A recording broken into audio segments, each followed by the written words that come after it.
Droopy eyelids is a very common condition that patients often present with. It's a normal aging process of the face and the eyes, and often involves three parts. Number one, I always look at the patient's brows. The position of the eyebrows is important to determine how best to fix a droopy eyelid. The second thing that I always look at is the fold of skin that lies above the eyelids. Sometimes when this fold of skin starts to droop so much, it can actually block the vision and cause a decrease in peripheral vision. And then the third thing we always look at is the position of the edge of the lid where the eyelashes comes out. Each of these three parts are important to look at when addressing a droopy eyelid. Surgery to correct one, two, or all three of these parts may be necessary to help a patient not only see better, but also to feel better as well. So when patients have droopy eyelids, often the things that they talk about most is a decrease in peripheral vision. And what that means is some patients have difficulty reading, sometimes patients' eyes actually close when they're reading, and then often patients describe a feeling like there's something over their eyes, kind of like wearing a baseball cap at all times.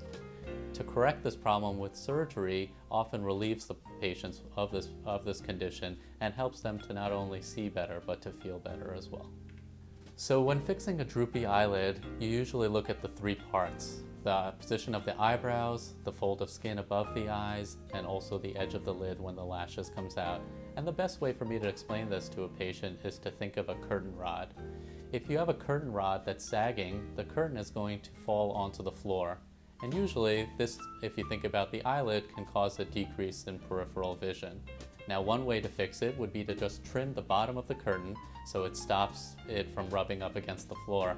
But really, if a patient's eyebrow is droopy, that needs to be fixed. And actually the sagging rod needs to be fixed and made to be stronger. So when you think about these three parts, often it requires addressing all three of them or even one or two of them to help make sure the problem is fixed. So when patients come with droopy eyelids, we do certain exams in the office to be able to tell us exactly how much this is affecting their vision.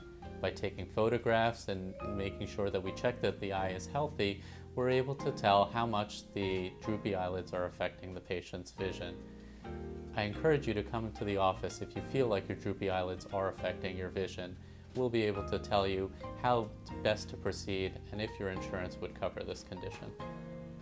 Anytime a patient has surgery on the eyelids, there are certain goals that we have to look forward to. And the things that we want is that a patient comes out of the surgery with a natural, rested look. All of us can think of a certain celebrity that had surgery, either plastic surgery or surgery around their eyelids, and they just didn't look right afterwards. My goal is that my patients are able to recover from the surgery, and people usually can't tell that they had surgery. The responses that you want to get are, did you get a new haircut? Did you join a gym? Did you go on vacation recently? We don't want patients to be able to go into a room and everybody to stare at, oh man, look what they had done. We want them just to have a rested look.